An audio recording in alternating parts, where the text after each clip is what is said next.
умерших от СПИДа. 4 буквы, миллионы жизней. СПИД не выбирает свою жертву. Год за годом, клеточка за клеточкой, разрушает он иммунитет.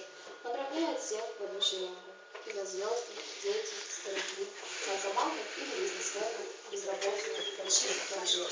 Ты устроишь свечку или что-то, кто ушел безвременно от нас. Что ты можешь сделать для живущих, умножая жизнь сотни раз.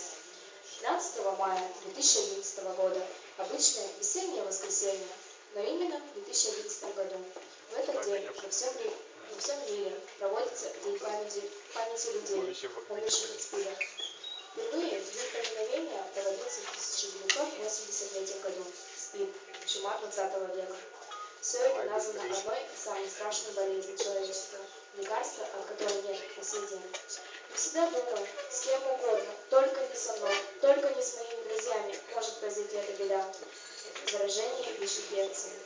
Каждую минуту 11 человек, мужчин, женщин, дети заражаются ВИЧ-инфекцией.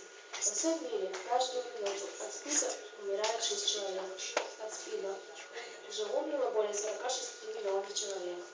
В этом печатном списке присутствуют как имена простых людей, так и имена людей, которые стали известны благодаря своему таланту.